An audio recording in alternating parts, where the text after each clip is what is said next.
안녕하세요. 저는 서울 은평구에 살고 있는 30대 후반의 여성입니다. 저에게는 법 없이도 살 것 같다는 소리를 듣는 착한 남편이 있습니다. 연애할 때 저는 서울 북쪽에, 남편은 경기도 남부 쪽에 살고 있어서 오가는 거리만 해도 상당했거든요. 그런데도 아무리 바쁘고 피곤해도 저에 관한 일이라면 한 걸음에 달려올 정도로 제가 우선인 사람이었고요. 딸을 낳으면 흔히들 딸 바보가 된다고 하잖아요.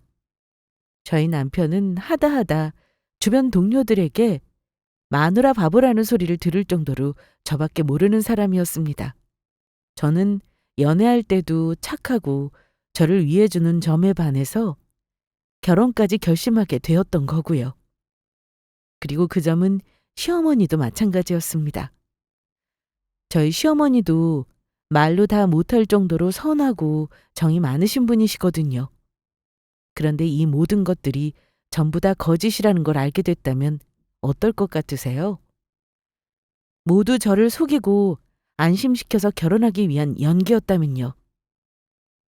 갑작스럽게 저희 친정엄마와 엮인 어떤 사건으로 인해 저는 다행스럽게도 이 인간들의 실체를 알게 되었는데요. 아마 그 일이 없었다면 아직까지도 저는 시댁 사람들에게 깜빡 속아 넘어가고 있었을 겁니다. 제가 겪은 이 사연, 여러분께도 들려드리고 싶어서 이 글을 보내봅니다. 제가 겪은 일을 소개하기 전에 먼저 저희 집 이야기를 해야 할 것 같습니다. 저는 조금 특별한 가정사를 가지고 있거든요. 제가 어렸을 때, 그러니까 초등학교 6학년이 되었을 때, 저희 아버지는 엄마와 재혼을 하셨어요. 그러니까 제게는 새엄마가 되시는 거죠. 저를 낳아주셨던 친엄마는 제가 초등학교에 입학하는 걸 보자마자 아버지와 이혼을 하셨거든요. 그 뒤로는 친엄마도 누군가와 재혼을 했다는 소식을 듣기는 했지만 저와도 아버지와도 영영 연을 끊어서 단 한 번도 만난 적이 없었고요. 아버지는 처음에는 친엄마가 조금 멀리 여행을 갔다고 둘러댔지만 1년, 2년이 지나자 나중에는 저도 알게 되었습니다. 친엄마가 영영 오지 않는다는 사실을요. 시간이 흘러서야 아버지와 친엄마가 성격 차이로 이혼을 하게 되었다는 이야기를 듣기는 했지만 그게 저를 한 번도 찾지 않을 이유까지 되는지는 잘 모르겠더라고요. 두 분의 사정은 두 분만이 알고 있는 거겠지만요. 어쨌든 저도 더 이상은 엄마는 언제까지 여행을 하는 거냐는 질문을 하지 않게 되었고요. 그때쯤이 아마 아버지가 새엄마를 만나기 시작했을 때였던 것 같습니다. 아버지의 연애 사실을 눈치챘지만 저는 모르는 척 했습니다. 낯선 아줌마가 저에게 잘 보이려 애를 쓰는 것도 애써 외면했고요. 그 사람이 제 엄마가 될 거라는 건 꿈에도 모르고 있었거든요. 그저 우리 아버지와 조금 만나다 말 사람이라고 생각했었죠. 하지만 그런 저의 순진한 희망이 깨지게 된 건 아버지가 어린이날에 그 아줌마의 손을 잡고 제 앞으로 와서 폭탄 선언을 했을 때였습니다. 소정아, 우리 이제 선이 이모랑 같이 살 거야. 뭐? 저 아줌마가 왜 여기 살아? 싫어요. 아버지랑 이모랑 이제 결혼할 거니까. 너도 선이 이모 싫어하지 않았잖아. 싫어! 싫다고요! 아줌마가 누군데 여기서 살아? 내 엄마도 아니면서 우리 집에서 나가요. 나가란 말이야!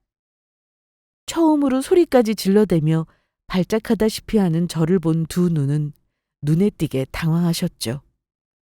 특히 아줌마는 어쩔 바를 몰라 하셨고요. 유소정, 넌 아이가 몇인데 이렇게 억지를 부려? 이게 소리 지른다고 될 일이야? 됐어. 소정이도 놀라서 그렇겠지. 아직 어리잖아. 제가 엄마 없이 나랑 친할머니가 오냐오냐 키우기만 해서 버릇이 없어. 미안해. 당신이 앞으로 이해할 일이 한두 가지가 아닐 거야. 여기까지만 봐도 그 뒤로 저희 집에 어떤 풍파가 있었을지는 안 봐도 짐작이 가시죠? 저희 세 식구가 같이 살기 시작하면서 진통은 더욱 심해졌습니다. 중학교에 입학하면서 본격적인 사춘기까지 오게 된 저는 말로 다 못할 정도로 새엄마를 괴롭혔고요. 두 분이 재혼을 한 이후로 저는 중학교를 들어가며 전학을 가게 됐고, 거기서 저는 그저 엄마에게 버릇이라고는 없는 되바라진 딸이 되었습니다. 환경까지 바뀌면서 엄마가 친엄마가 아니라는 사실을 모르는 사람들 앞에서도 굳이 새엄마 혹은 아줌마라는 호칭을 쓰면서 그 사실을 밝혔거든요. 그럴 때마다 어색해진 분위기 속에서 새엄마는 아무 말 없이 웃기만 할 뿐이었고요. 새엄마도 많이 힘드셨을 겁니다. 자식이 같은 잘못을 저지르더라도 새엄마가 매를 들면 친자식이 아니라서 매를 들었다고 할 테고, 매를 안 들면 친자식이 아니라서 훈육을 안 한다고 할 테니까요. 소정아, 도시락 가져가야지. 안 먹는다고요. 몇 번을 말해요? 왜, 입맛이 없어? 그래도 점심때는 배고프잖아. 가져가. 엄마가 너 좋아하는 소시지 볶음이랑 오뎅이랑 장조림해서 넣어놨어. 아, 진짜 짜증나게. 가져가면 그대로 버릴 거니까 가방에 몰래 넣어놓지 말라고요. 계속 라면 같은 거 사 먹으면 몸에 안 좋은데. 그럼 엄마가 교복 주머니에 용돈 넣어놨으니까 라면 말고 다른 거 사 먹어. 알았지? 저희 학교에서 급식실에 갑자기 문제가 생기는 바람에 학기 중에 공사를 진행한 적이 있었거든요. 그래서 학생들 모두 한동안 도시락을 싸고 다녀야 했었고요. 맞벌이를 하는 친구 엄마들은 대충 김밥 같은 걸 사 먹으라며 용돈을 쥐어줘서 학교에 보내더라고요. 그런데 똑같이 맞벌이를 하는 저희 새엄마는 매일 새벽같이 일어나서 제 도시락을 쌌어요. 전날 꼬박꼬박 장을 봐와서는요. 그것도 제가 좋아하는 반찬만 골라서 매일 다르게 만드느라 이만저만 정성이 들어가는 게 아니었죠. 문제는 제가 그때까지도 새엄마에게 마음을 열지 못하고 있다는 점이었습니다. 하루는 아버지에게 혼이 나서 가출 아닌 가출을 감행한 적이 있었습니다. 그동안 새엄마는 저에게 손 한 번 댄 적 없고 큰 소리로 야단 한 번 친 적도 없었어요. 아버지는 화물차 운전기사로 일을 하고 계셨습니다. 그래서 집에 들어오는 날보다 들어오지 않는 날이 더 많으셨죠. 대부분의 시간을 고속도로 위에서 보내셔야 했거든요. 자연히 집에는 저와 새엄마만 있는 경우가 많았고, 새엄마는 저를 혼내지 않으니 제 버릇은 점점 더 나빠져만 갔죠. 아줌마! 아줌마가 내 책상 위에 있던 물건 치웠어요? 어? 어떤 거 말이니? 내 책상 위에 있던 종이 말이에요. 손바닥만한 카드처럼 생긴 거. 그거 내가 아까 책상 닦으면서 옆에 정리해서 한쪽으로 놔뒀는데 다시 찾아봐. 책들 사이에 같이 놔뒀어. 없으니까 하는 말이잖아요. 내가 내 방에 들어오지 말라고 했잖아요. 왜 자꾸 남의 물건에 손을 대냐고요? 마침 그 난리를 예고도 없이 일찍 퇴근해서 집으로 들어오던 아버지가 보시게 되었습니다.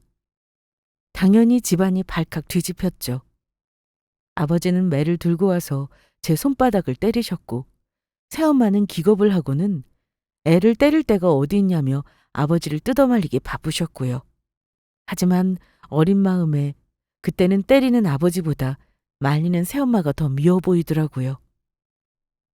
저는 그 길로 집을 뛰쳐나갔습니다. 그때가 한겨울이었는데 잠바 하나 제대로 못 걸치고 슬리퍼 차림으로 밖으로 나갔으니 얼마나 추웠겠어요. 나갈 때는 뒤도 안 돌아보고 홧김에 달려나갔어도 1시간쯤 지나자 후회 막심이더라고요.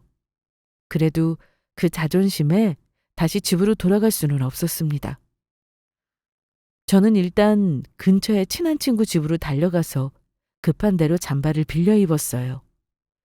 그 집에서 간식도 먹고 서너 시간쯤 더 버티다가 자정 가까운 시간에 그 집 부모님이 오실 시간이 다 되어서야 거기서 나왔습니다.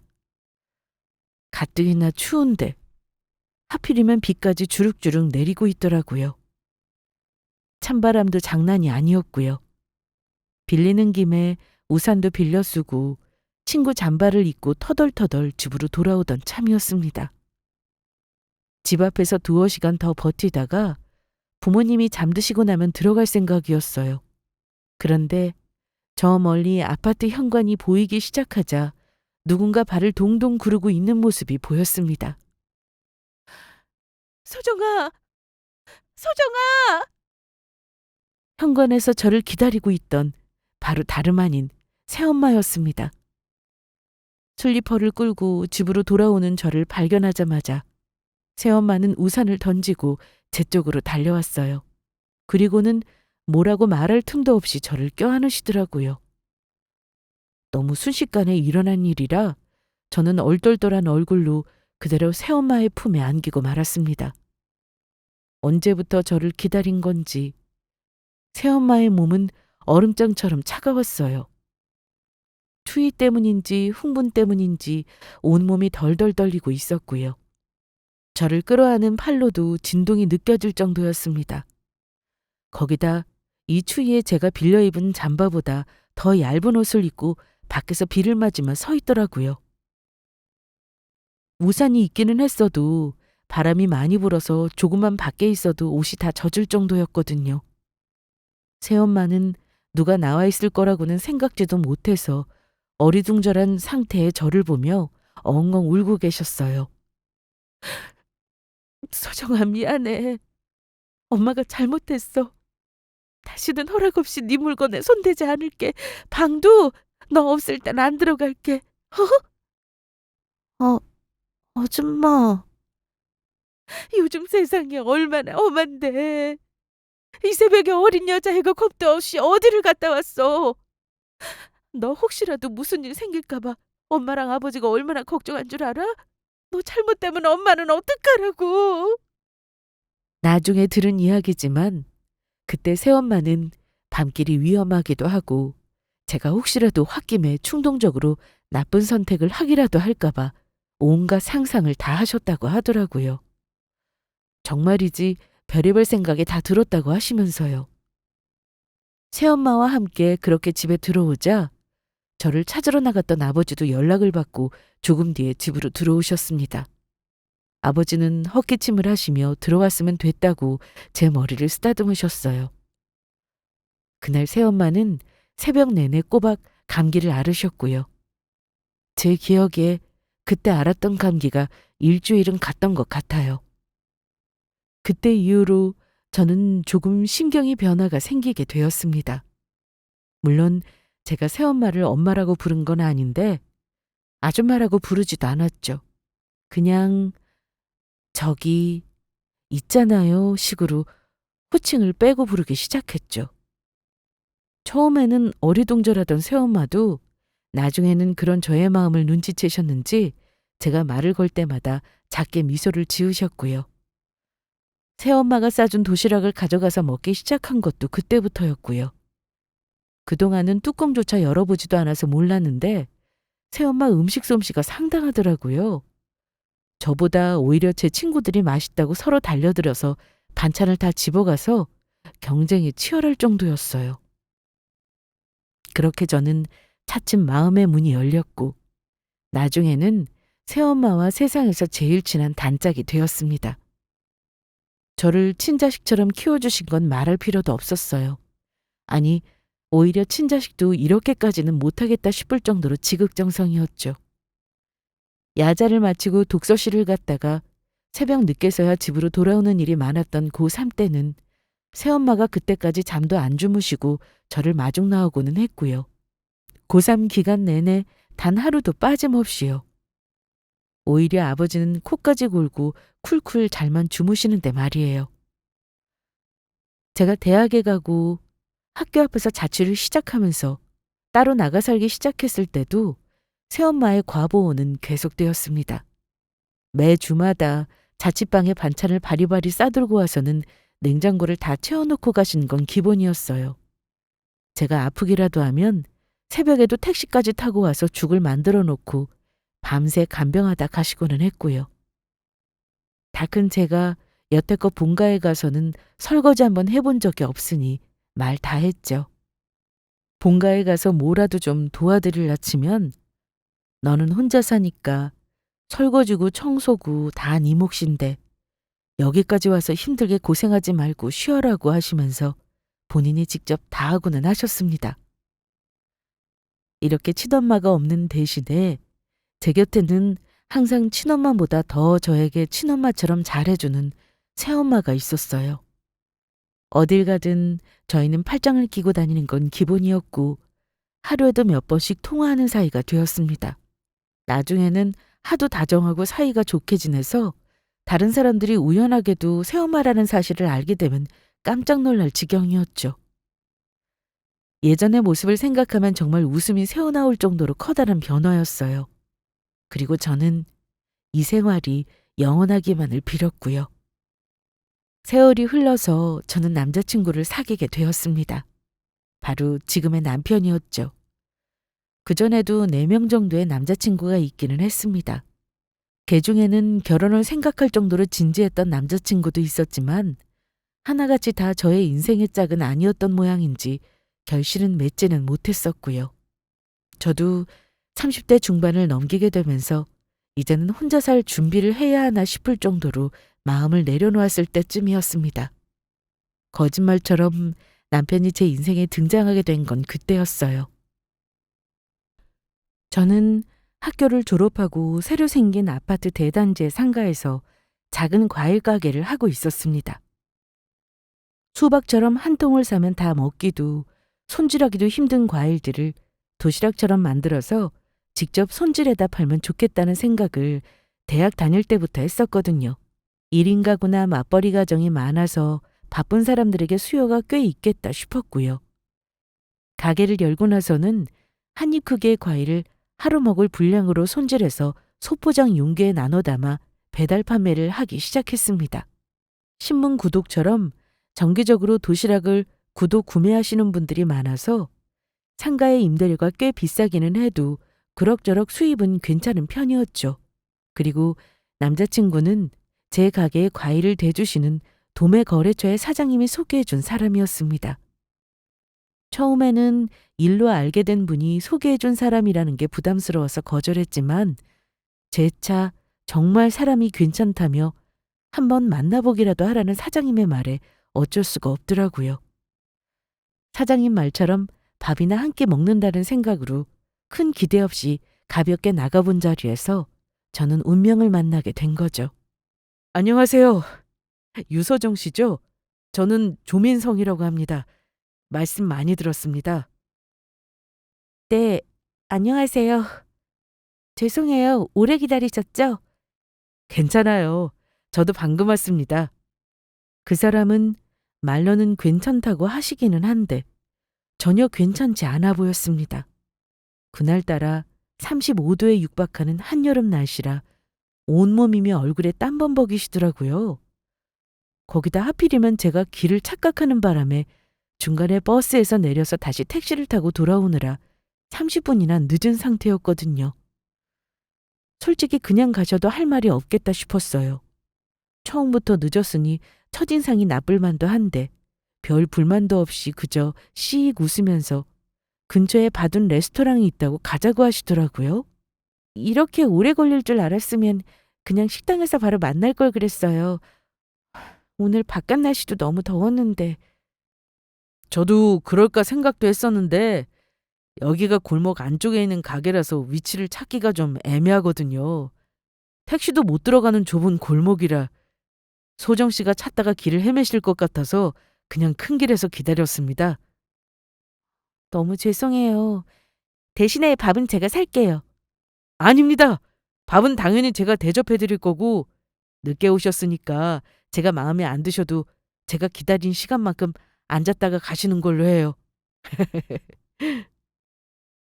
제가 너무 죄송해하니까 오히려 저를 안심시킨다고 해주는 말에서 저는 그 사람의 배려심을 느낄 수 있었습니다.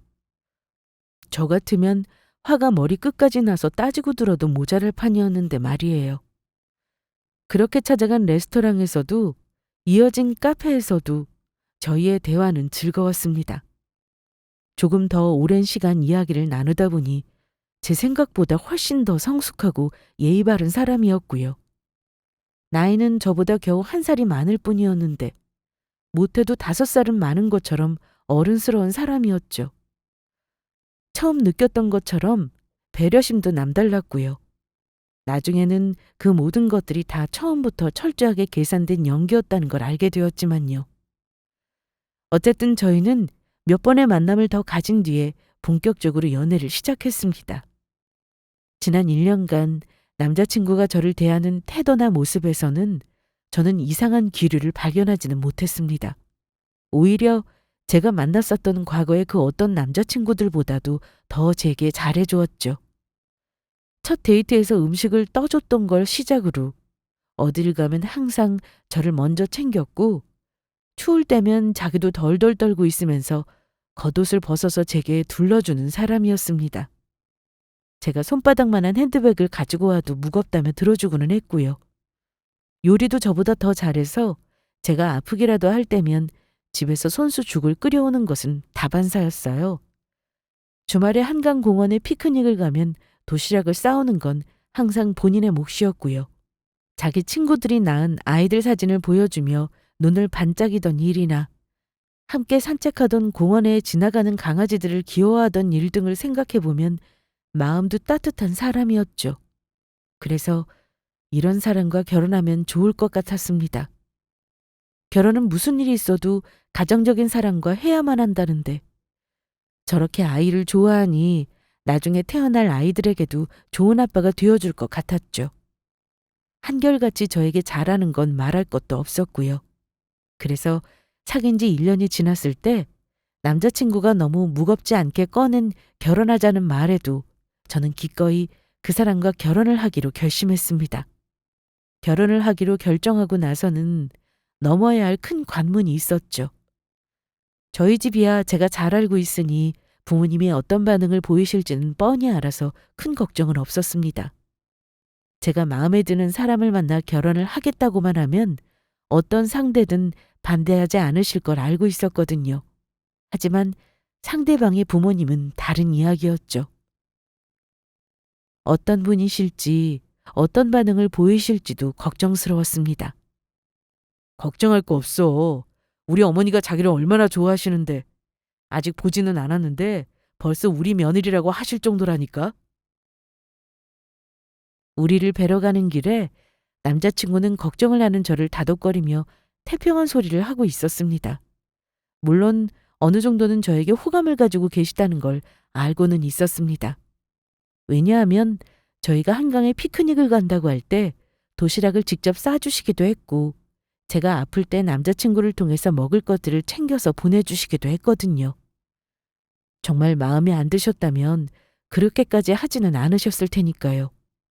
그리고 그런 저의 걱정은 예비 시어머니를 뵙자 눈 녹듯이 사라졌습니다. 아무 걱정할 것 없다는 남자친구의 말처럼 예비 시어머니는 두 팔 벌려서 저를 환영해 주셨거든요. 드디어 이렇게 만나게 되네요. 어서 와요. 안녕하세요. 처음 뵙겠습니다, 어머님. 얼른 들어와요. 우리 민성이 와이프 될 사람은 어떨 사람일지 내가 평생 궁금해했는데 연애하면서 결혼하겠다는 말이 안 나와서 얼마나 조마조마했는지 몰라요. 제 결혼도 못하고 노총각으로 있으면 평생 나랑 같이 살려고 할 거 아니에요? 아유. 저를 보자마자 웃으면서 농담을 건네시는데 눈빛도 따뜻하고 말투도 얼마나 다정하시던지. 저희 예비 시어머니를 보면 그래서 이렇게 바보처럼 착한 아들이 나오게 된 거구나 싶을 정도였죠. 남자친구에게서 제가 좋아하는 음식을 미리 전해 듣고는 미리 만들어 두셨다는데 식탁 위도 진수성찬이 따로 없었습니다. 그날 그렇게 둘러앉아 식사를 하면서 저는 그런 생각을 했어요. 이 사람들과 한 가족이 되면 평생 마음이 따뜻하겠구나 싶은 생각이요. 예비시댁을 방문한 이후로 결혼을 하겠다는 저의 결심은 확신으로 바뀌어 갔고요. 그리고 뒤이어서 남자친구가 저희 집에 첫 인사를 드리러 왔을 때도 똑같은 감정을 느꼈다고 하더라고요. 제 예상대로 저희 부모님 두 분 모두 남자친구를 벌써 사위라도 된 것 마냥 예뻐하셨거든요. 처음 뵙는 자리에서도 한참을 알고 지내온 사이처럼 편하게 대해주신 건 말할 것도 없고요. 우리는 다른 조건은 아무것도 바라는 게 없어. 우리 소정이 행복하게만 해주겠다고 하면 나는 무조건 찬성이네. 네, 그거 하나만은 제가 정말 자신 있습니다. 소정이 제가 절대로 울리지 않고 앞으로 평생 웃을 일만 생기도록 해주겠습니다. 우리 소정이가 말은 똑부러지게 해도 마음은 엄청 여리고 착한 애예요. 둘이서 결혼해서 한 집에 살다 보면 가끔씩 뜻하지 않게 다툴 일도 생길 텐데 그럴 때는 조그만 시간을 주고 차분하게 설득하면 곧 이해하는 애니까 그 자리에서 너무 몰아세우거나 하지 말고요. 네, 잘 알고 있습니다. 걱정 마세요, 장모님. 어머, 내가 벌써 장모님이에요? 나도 아들 같은 듬직한 사위 생겨서 얼마나 기쁜지 몰라요. 말씀 편하게 하십시오. 앞으로 제가 사위가 아니라 친아들처럼 두 분께도 잘하겠습니다. 저렇게 화기애애한 자리를 가졌으니 돌아오는 길에 남자친구가 싱글벙글하면서 기분이 좋았던 건 말할 것도 없었고요. 거기다 제가 저희 본가에 가기 전에 미리 말해둔 게 있었거든요. 그건 저희 엄마가 새엄마라는 사실이었죠. 그동안은 밝힌 적이 없었지만 결혼을 앞두고 있으니 조심스럽게 알려야 했거든요. 저에게도 쉽지 않은 이야기였어요. 그리고 그 사실을 알고 방문했던 남자친구는 오히려 더 놀라는 눈치였습니다. 자기가 새엄마라고 말 안 했으면 나는 영영 눈치를 못 챘을 것 같아. 너무 잘해주시던데? 오히려 우리 어머니가 나한테 하시는 것보다 자기한테 더 진심이신 것 같아. 진짜 자기 걱정을 많이 하시던데? 맞아. 어릴 때부터 나를 친자식처럼 키워주셨거든. 처음에는 내가 철도 없고 생각도 짧아서 새엄마를 엄청 괴롭혔었어. 속도 엄청 상하시게 했고 울리기도 많이 울려드렸고. 그런데도 나한테 화 한 번 낸 적 없으셔. 너무 감사하다 진짜. 요즘은 자기 자식도 감당이 안 된다면서 제대로 못 키우는 사람이 얼마나 많은데 그런 분이 흔치가 않잖아. 앞으로 우리가 많이 효도해야겠다. 그치? 그렇지? 나도 그렇게 생각해. 우리 결혼하고 나면 앞으로 양가 부모님들께 잘하자. 나도 자기 어머니한테 잘해서 예쁨 받는 며느리가 될게. 아이고, 말씀만으로도 감사하네요. 저렇게 남자친구는 저희 새엄마에게 절 친자식처럼 키워주셔서 너무 감사하다는 말을 몇 번이나 했었어요. 예쁘게 잘 키워주신 덕택에 본인이 와이프로 맞이하게 되었다나 뭐라나요? 그리고 저희 부부가 감사할 일은 거기서 끝이 아니었습니다. 저희 부모님이 살고 계시던 아파트를 저희에게 신혼집으로 내어주시기로 하셨거든요. 저희가 달라고 말씀드린 것도 아닌데 먼저 그런 말씀을 꺼내셨고요. 너희 신혼집 대출로 구하기로 했다면서? 네. 일단 둘이서 모은 돈이랑 대출 최대치 받으면 작은 전셋집은 구할 수 있을 것 같아요. 대출 받아서 전셋집 구할 생각하지 말고 우리가 지금 살고 있는 이 아파트 너희한테 줄 테니까 너희가 여기서 살아라. 어느 날 저를 불러놓고 아버지가 갑자기 꺼낸 말씀에 저는 당황할 수밖에 없었습니다. 저희가 집 때문에 골치를 썩고 있는 건 사실이었지만 부모님이 살고 계시는 집을 봤다니 이런 건 정말 생각지도 못했던 말씀이셨거든요. 제 남자친구에게 유일한 단점이 있다면 그건 바로 경제적인 능력이었습니다. 어릴 때 친아버지가 집을 나가신 이후로 홀어머니를 모시고 살면서 고생이란 고생은 다 겪었다더라고 했고요. 예비 시어머니는 남의 집 식모살이를 하면서 혼자 어린 남자친구를 키웠다고 하셨습니다. 다행히 남자친구는 바르고 반듯하게 잘 자라기는 했지만 끝날 줄을 모르는 생활고에 늘 돈에 허덕이면서 살아야 했고요. 군대를 다녀온 뒤로 남자친구는 막노동판에서 일을 하기도 하고 택배 상하차 일도 오래 하면서 몸을 갈아서 가게를 열 미천을 만들었다고 합니다. 그렇게 해서 지금 가지고 있는 PC방과 독서실을 운영할 수 있게 되었고요. 그 후로 그때 미천에 보태느라 받았던 대출금을 갚는 데만 몇 년이 소요되었습니다.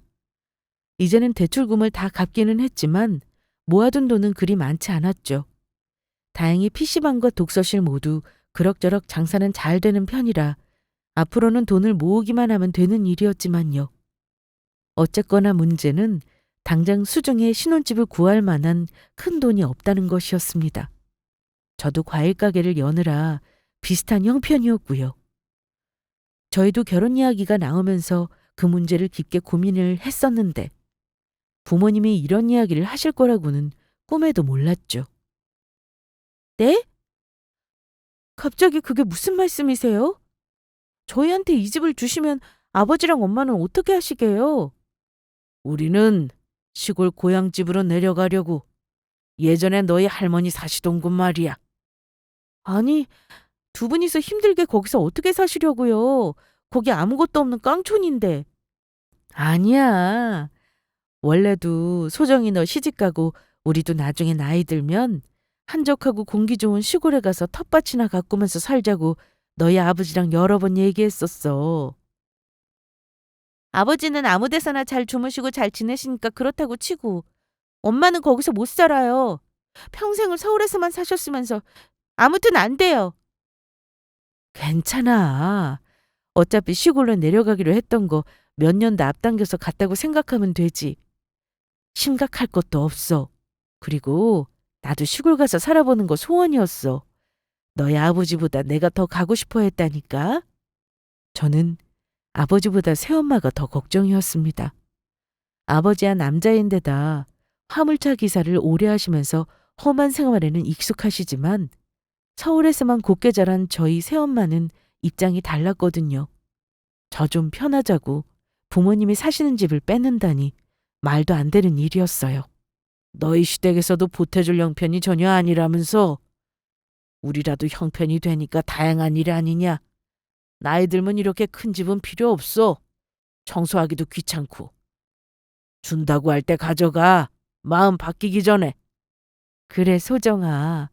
대출 받으면 그 돈 다 갚느라 젊은 청춘 다 바치면서 고생을 해야 할 텐데 그럴 거 뭐 있어? 우리는 그저 네가 하고 싶은 일만 하고 편하게 웃으면서 살았으면 싶어서 그래. 부모님이 살고 계시는 집은 시세로 10억 가까이 되는 집이었습니다. 물론 살 때는 그 반의 반도 안 되는 가격으로 구매한 거지만 아버지랑 새엄마가 평생을 일해서 번 돈을 쏟아부어서 사신 집이었어요. 다행히 서울 부동산 가격이 미친 듯이 뛰는 바람에 집값도 이렇게나 올라서 지금 이 가격이 된 거였고요.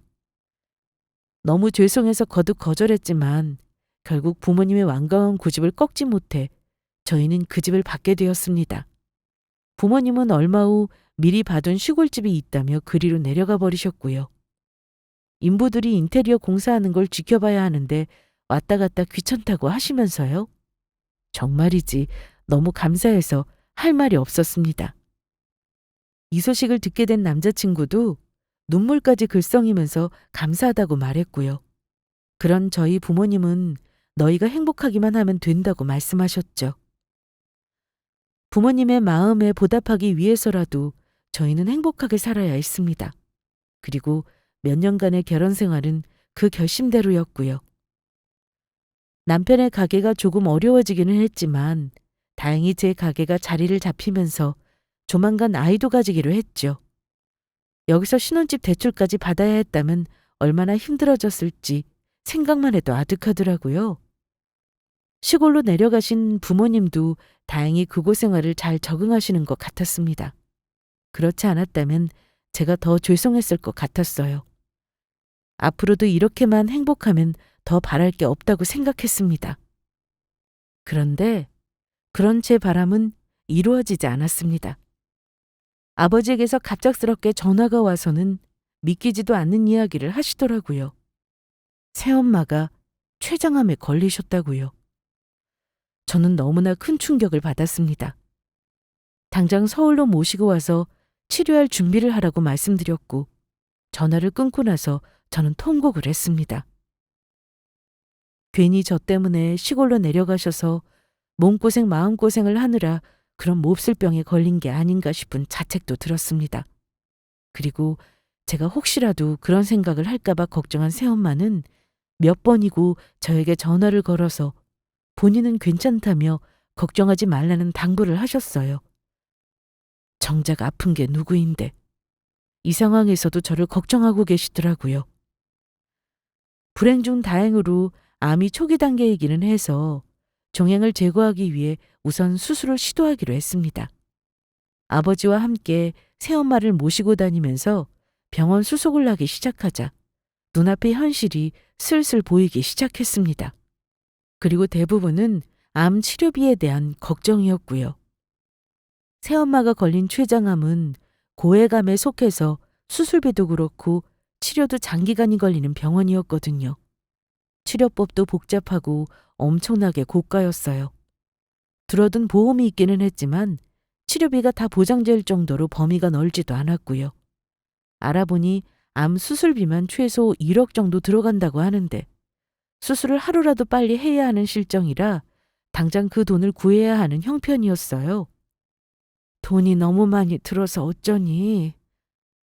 엄마, 이 상황에 아픈 사람이 무슨 돈 걱정을 하고 있어요? 그 수술비 낼 돈 하나 없을까 봐서? 쓸데없는 걱정 말고 수술 받고 잘 회복할 생각이나 하세요. 아셨죠? 옆에서 수술비 이야기를 같이 들었던 날, 새엄마는 걱정으로 내내 안색이 어두우셨어요. 저도 걱정이 되지 않은 건 아니었지만 그런 티를 낼 수는 없었어요.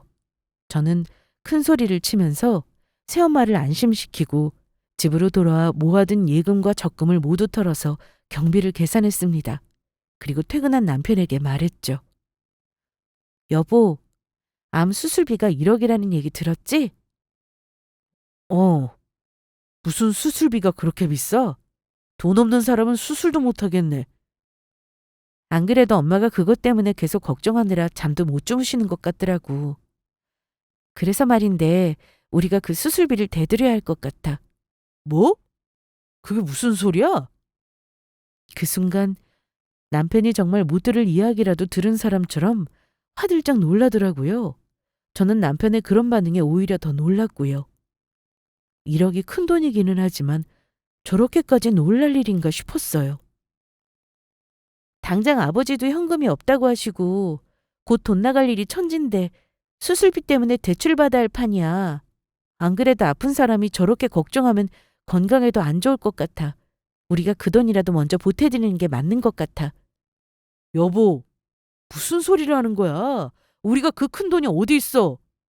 왜 없어? 우리 보험이랑 적금 들어둔 거 해약하면 1억은 충분히 나와.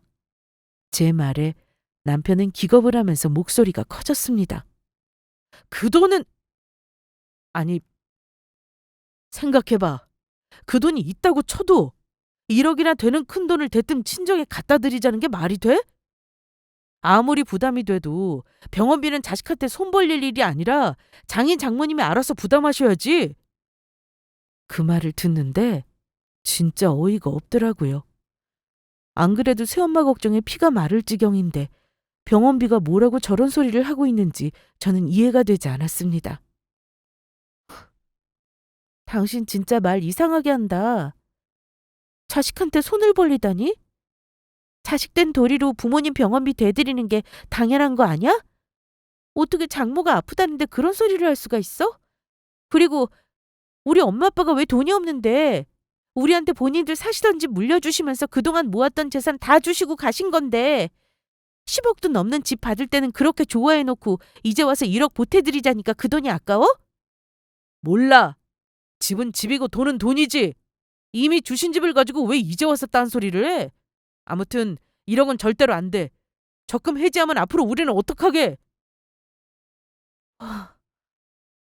당신 진짜 너무 이기적인 거 아니야? 우리 엄마는 아파서 목숨이 왔다 갔다 하는데 위로는 못 해줄 망정 지금 이 마당에 그 소리가 입으로 나와? 당신 그래놓고 앞으로 우리 부모님 얼굴 어떻게 보려고 그래? 뭐가 걱정이야? 솔직히 당신 그러는 거 오바야. 친엄마도 아니잖아. 친엄마도 아닌데 영 끊으면 되겠네. 뭐? 진짜 미친 거 아니야? 어떻게 그런 말을 해? 친엄마도 아닌데 왜 그렇게 신경을 쓰냐는 이야기였어요. 저는 그 말을 듣는 순간 정말 기함을 할 뻔했습니다. 어떻게 사람의 입에서 저런 말이 나올 수가 있나 싶었어요. 제가 지금까지 알고 있던 남편은 이런 사람이 아니었는데 알고 봤더니 제가 이런 짐승을 거둬서 남편이랍시고 한 집에서 같이 살고 있었던 겁니다. 처음에는 홧김에 한 말인가 싶었지만 그것도 아니었어요. 며칠을 두고 저를 설득하는 것도 모자라서 나중에는 시어머니까지 동원해서 집으로 모시고 와 저를 들들 볶더라고요. 그 돈은 못 드린다고, 절대 안 된다면서요. 부모는 부모 인생이 있고 자식한테까지 손 벌리면서 짐이 되면 안 된다고요. 그 돈 드리는 순간 당장 이혼이라나 뭐라나요? 홧김에 한 말이라고 해도 이해될 일은 아니었지만 그 이야기가 정말 본심에서 나왔다는 걸 알게 되자 저는 만정이 다 떨어져 버렸습니다. 그렇게 착하고 저희 부모님께도 잘하겠다고 입 바른 소리를 해대던 남편은 이미 죽고 없더라고요. 틈만 나면 제 얼굴을 향해 안 된다고 개거품을 무는 그놈을 보며 저는 처음으로 인간이 얼마나 역겨운 존재인지를 깨닫게 되었습니다. 더 웃긴 건 뭔지 아세요? 제가 잔고를 확인하느라 통장 내역을 전부 다 뒤졌거든요. 그랬더니 남편이 생활비 통장에서 뒤로 몰래 시어머니한테 매달 용돈을 주고 있었더라고요. 그동안 통장 관리는 주로 남편이 하고 있었어서 잘 몰랐던 거죠. 저한테는 부모가 짐이 되니만이 운운하던 인간이 뒤로는 저 몰래 저런 짓을 하고 있었던 겁니다. 차라리 대놓고 용돈을 드리자고 말을 했더라면 제가 반대하지도 않았을 텐데 그 이중적인 역겨운 모습에 저는 바로 이혼을 결심했습니다. 용돈 사건이 아니었더라도 어차피 하려고 했었지만요. 잘 됐네. 이혼하자. 나도 너 같은 인간이랑 하루라도 더 같이 살 생각 없어. 우리 엄마랑 남은 시간 보내기도 하루하루가 아까워. 당장 꺼져. 소정아, 내 말 들어봐. 내 말은 그런 뜻이 아니야. 진짜로. 소정아, 그 돈이 아깝다는 게 아니라 시끄럽고 나가. 할 말 더 있으면 변호사를 통해서 해. 저는 당장 이혼소장을 보내고 그 인간을 집에서 내쫓았습니다.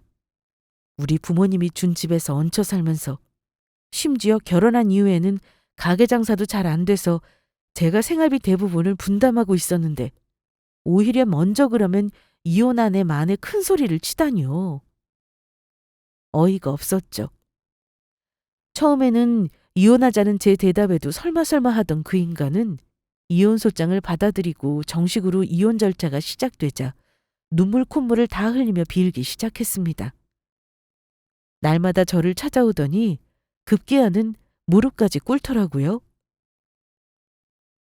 그래도 한때는 저 인간의 저런 헌신적인 모습에 감동받았던 적도 있었는데 이제는 무릎까지 꿇는데도 조금의 마음의 동요도 들지 않는 걸 보니 사람의 마음이라는 게 이렇게 한순간에 변하기도 하는가 싶었습니다. 이게 다 저 인간의 자업자득이라고 할 수 있었죠. 저런 인간과 같이 살면서 아이까지 낳고 평생 살 생각을 했다니 소름이 끼쳤어요. 나중에 알게 된 사실이지만 남편 놈은 부모님이 주신 이 집을 믿고 저 몰래 다른 사업을 투자까지 했더라고요. 친구가 하는 사업에 지금 있는 PC방과 독서실을 걸고 대출을 받아서 투자한 것이었어요. 나중에 혹시라도 잘못되면 이 집이라도 팔자고 할 생각이었던 모양입니다. 그것도 비빌 언덕이 있다고 생각하니 버린 짓이었겠죠. 설상가상으로 그 사업이 잘 되지를 않아서 정말로 저에게 그 사실을 밝혀야 할 판이었고요. 그러니 1억을 드리자는 말에 더 심하게 발작을 했던 것이었어요. 하지만 그 사업이 잘 됐다고 해도 1억을 드리자는 말이 남편놈의 입에서 나왔을 것 같지는 않았습니다. 그럴 인간이었다면 저 몰래 투자를 하지도 않았을 테니까요. 그 뒤로 저는 1억을 마련해서 새엄마의 수술비를 보내드렸습니다. 새엄마는 수술을 무사히 마치시고 남은 치료 과정을 진행 중에 계시고요. 하늘이 도왔는지 다행히 전이 된 곳도 없었고 처음의 진단보다도 더 초기였어서 담당 의사의 말로는 예후도 좋은 편이라고 했고요. 저희는 그것만 해도 하늘에 감사하다며 서로 부둥켜 안고 눈물을 흘렸습니다. 저는 가게를 잠시 접고 원래 집에 다시 부모님을 모셔와서 함께 살고 있습니다. 한동안 새엄마가 치료하시는 걸 옆에서 지켜보면서 도와드리고 싶었거든요. 남은 기간이 평생이 될지 몇 년이 될지 모르겠지만 조금이라도 더 곁에서 같이 시간을 보내고 싶은 마음에서요. 부모님은 제 이혼 소식을 들으시고는 긴 이야기 대신 제 등을 토닥이며 저를 위로해 주셨습니다. 이 마당에 그나마 다행이라고 할 일은 새엄마가 아프시면서 남편놈과 시어머니의 두 얼굴을 발견하게 됐다는 사실이었죠. 제 인생에 새엄마가 정말 귀인이기는 한 것 같아요. 그렇지 않았다면 지금쯤 저는 어떻게 살고 있었을까 싶은 생각을 지금도 종종 하고는 합니다. 오늘은 날씨가 좋아서 부모님을 모시고 근교로 드라이브를 갈 생각입니다. 거기서 건강한 음식도 먹고 새엄마가 좋아하는 꽃구경도 해볼까 해요. 이 사연을 들으시는 여러분 가정에는 건강과 행복만 가득하시기를 바랍니다.